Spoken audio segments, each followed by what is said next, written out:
Hi friend, आज हम एक नया टॉपिक लेके आए हैं object oriented programming C plus plus में inheritance of C plus plus. तो बहुत ही इंपॉर्टेंट लेक्चर होने वाला है और थोड़ा सा लेक्चर लॉन्ग होगा। तो आप लोग वीडियो को बिना स्किप किए हुए लेक्चर को समझिएगा, सुनिएगा और सी प्लस प्लस सीखने की कोशिश करिएगा। Inheritance of C plus plus की थ्योरी पूरा समझिएगा लास्ट तक। वीडियो को बिना स्किप किए हुए लेक्चर को सुनिएगा और पढ़िएगा। तो चलिए चलते हैं टॉपिक की ओर। तो हमारा टॉपिक है यहाँ पे inheritance of C plus plus. तो इसकी इंट्रोडक्शन की थ्योरी डिफाइन की गई है जो आप लोगों के सामने मैं एक्सप्लेन करने वाला हूँ। तो चलिए चलते हैं inheritance of C plus plus के इंट्रोडक्शन के तरफ। तो इंट्रोडक्शन ये डिफाइन कर रहा है कुछ इस तरह: the capability of one class to inherit property from another class is called inheritance. मतलब ये क्या बोल रहा है कि एक क्लास की प्रॉपर्टी को हम दूसरे क्लास में इनहेरिट कर सकते हैं, उसकी प्रॉपर्टी को यूज कर सकते हैं, उसकी फीचर को यूज कर सकते हैं। जितने प्रकार की प्रॉपर्टी, फीचर और फंक्शन सेकंड क्लास जो यूज करता है उसको हम फर्स्ट क्लास में यूज कर सकते हैं। यह एबिलिटी होती है इनहेरिटेंस में। अब फर्स्ट क्लास क्या हो गया हमारा? फर्स्ट क्लास जो बनेगा हमारा बेस क्लास रहता है और सेकंड क्लास हमारा रहता है डिराइव क्लास रहता है। मतलब हम बेस क्लास की प्रॉपर्टी में डिराइव क्लास की प्रॉपर्टी को इजीली यूज कर सकते हैं, एक्सेस कर सकते हैं। चाहे डिराइव क्लास में जो भी प्रॉपर्टी होगी, जितने प्रकार के फंक्शन होंगे, हम इजीली बेस क्लास में उसको एक्सेस कर सकते हैं और डिराइव क्लास की प्रॉपर्टी को हम यूज कर सकते हैं बेस क्लास में। ठीक है, तो हमारा फर्स्ट क्लास जो बनेगा बेस क्लास होता है, सेकंड क्लास जो बनेगा हमारा डिराइव क्लास होता है। तो हम डिराइव क्लास की जितनी प्रॉपर्टी होगी, डिराइव क्लास में जो भी कोड वगैरह, फंक्शन वगैरह, फीचर वगैरह डिफाइन किया गया होगा वो हम बेस क्लास में यूज कर सकते हैं। हमारी फर्स्ट क्लास हो गई बेस क्लास, सेकंड क्लास हो गई हमारी डिराइव क्लास। तो चलिए चलते हैं इसके नेक्स्ट टॉपिक में, नेक्स्ट डेफिनेशन में। This is property of object oriented language. मतलब यह जो प्रॉपर्टी है ऑब्जेक्ट ओरिएंटेड लैंग्वेज की प्रॉपर्टी है inheritance C plus plus. That which derive new class, मतलब जो डिराइव क्लास की नई क्लास है, called derive class with the derive class inherit the properties. मतलब ये बोल रहा है कि जो कुछ भी डिराइव क्लास में हम नई क्लास एक्सेस करेंगे, हम प्रॉपर्टी को यूज करेंगे, उसको इजीली इनहेरिट कर सकते हैं। इजीली हम इनहेरिट करके बेस क्लास में यूज कर सकते हैं। ठीक है, जो भी हम नया क्लास बनाएंगे बेस क्लास में, उसमें हम डिराइव क्लास की सारी प्रॉपर्टी को एक्सेस कर सकते हैं। देन ये बोल रहे हैं the important advantage of inheritance of code reusability. मतलब ये बोल रहा है कि बहुत ही इंपॉर्टेंट एडवांटेज है इसके, बहुत ही इंपॉर्टेंट लाभ है जो इनहेरिटेंस के कोड को हम दोबारा से रीयूज कर सकते हैं, दोबारा से हम यूज कर सकते हैं। इनहेरिटेंस हमें रीयूजेबिलिटी की सुविधा प्रदान करता है, हमें कोड को यूज करने की फैसिलिटी देता है ना। यहाँ पे लिखा है ना,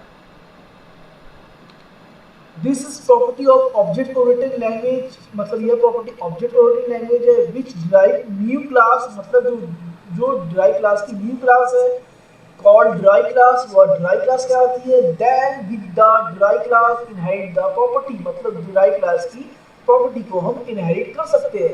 then the important advantage of inheritance of code reusability. बहुत बड़ी एडवांटेज है इनहेरिटेंस की कि हम इसी कोड को रीयूजेबिलिटी कर सकते हैं, दोबारा से एक्सेस कर सकते हैं। तो चलिए चलते हैं नेक्स्ट टॉपिक की ओर। यहाँ पे नेक्स्ट टॉपिक क्या है, need for inheritance in C plus plus. हमें इनहेरिटेंस में सी प्लस प्लस की आवश्यकता क्यों पड़ती है, ठीक है, आवश्यकता होती है need for inheritance in C plus plus. इसके 10 पॉइंट्स एक्सप्लेन किए गए हैं, तो मैं आपको 10 पॉइंट इजीली एक्सप्लेन कर रहा हूं। इसमें फर्स्ट पॉइंट है रीयूजेबिलिटी ऑफ द कोड, मतलब हम इसके कोड को रीयूजेबिलिटी कर सकते हैं, दोबारा से एक्सेस कर सकते हैं, दोबारा से यूज कर सकते हैं सी प्लस प्लस से। मतलब डिराइव क्लास की जो भी प्रॉपर्टी रहेगी, जो भी फंक्शन रहेंगे, हम बेस क्लास में यूज कर सकते हैं इनहेरिटेंस फंक्शन का यूज करके अपने क्लास में। तो हमारी फर्स्ट क्लास जो बनेगी कौन सी बनेगी, बेस क्लास। सेकंड क्लास जो बनेगी कौन सी बनेगी, डिराइव क्लास बनेगी।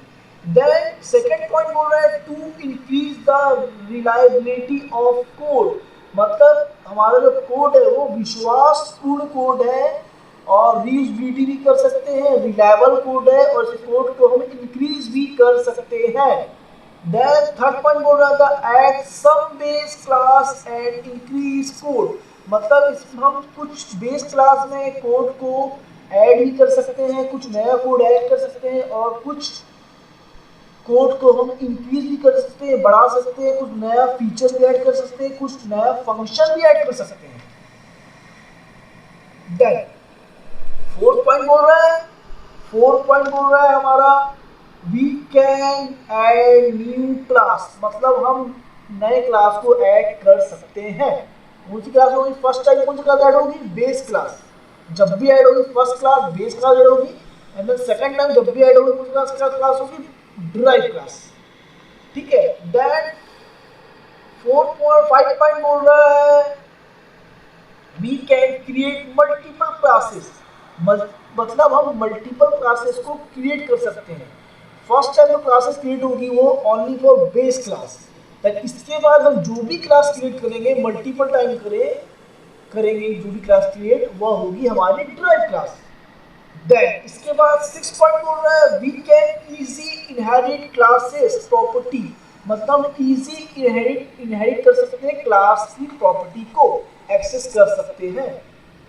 To one class to multiple another class, मतलब एक क्लास से बहुत सारे क्लास में एक दूसरी क्लास को हम इनहेरिट कर सकते हैं और एक्सेस कर सकते हैं। इनहेरिट मतलब ही होता है कि हम दूसरी क्लास की प्रॉपर्टी को अपने में एक्सेस करें, मतलब सेकंड क्लास की प्रॉपर्टी को फर्स्ट क्लास में एक्सेस करें, मतलब डिराइव क्लास की जो प्रॉपर्टी होगी वो बेस क्लास में एक्सेस कर सकते हैं। देन 7 पॉइंट बोल रहा है first class is base class, मतलब फर्स्ट क्लास जो होगी वो बेस क्लास होगी। देन सेकंड बोल रहा है 8 point second class is derive class, मतलब सेकंड क्लास जो होगी डिराइव क्लास, मतलब फर्स्ट क्लास जो हम बनाएंगे वो बेस क्लास होगी, देन इसके बाद जो क्लास हम बनाएंगे वो होगी डिराइव क्लास। देन 9 पॉइंट बोल रहा है base class easy called a function to derive class, मतलब बेस क्लास के द्वारा हम फंक्शन को इजी कॉल कर सकते हैं डिराइव क्लास में, ठीक है। And inherit use the property derive class, मतलब डिराइव क्लास की प्रॉपर्टी को इनहेरिट कर सकते हैं हम बेस क्लास में, ठीक है। देन 10 पॉइंट बोल रहा है C plus plus of parts in inheritance, मतलब सी प्लस प्लस का ही पार्ट है इनहेरिटेंस, ठीक है। इनहेरिटेंस सी प्लस प्लस से ही जुड़ा हुआ है। तो ये थे मेरे 10 पॉइंट्स और इंट्रोडक्शन जो थे, डेफिनेशन थे inheritance of C plus plus की। तो मैंने इसकी इंट्रोडक्शन एक्सप्लेन करी और इसके टोटल 10 पॉइंट एक्सप्लेन किए कि आप हमें इनहेरिटेंस की आवश्यकता क्यों पड़ती है, इनहेरिटेंस की जरूरत क्यों पड़ती है। तो आई होप मेरा लेक्चर आप लोगों को पसंद आया होगा। तो आप लोग बिना वीडियो को बिना स्किप किए हुए मेरे टॉपिक को लास्ट तक देखिए, लास्ट तक मेरे टॉपिक को लेक्चर को सुनिए, वीडियो को बिना स्किप किए हुए, तभी आप समझ पाएंगे एंड जान पाएंगे और सीख पाएंगे और पढ़ पाएंगे मेरी थ्योरी को, inheritance of C plus plus. तो अभी इनहेरिटेंस थ्योरी स्टार्ट करी है, इसके थ्योरी के बाद हम इनहेरिटेंस की कोडिंग पढ़ेंगे। तो मेरे लेक्चर पूरा देखिए, वीडियो को बिना स्किप किए हुए और सी प्लस प्लस को समझने की कोशिश करेंगे। शेयर कीजिए, सब्सक्राइब कीजिए एंड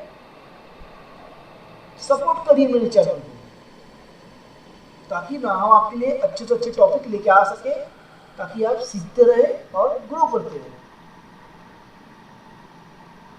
थैंक्स द वॉचिंग, मिलते हैं नेक्स्ट लेक्चर में।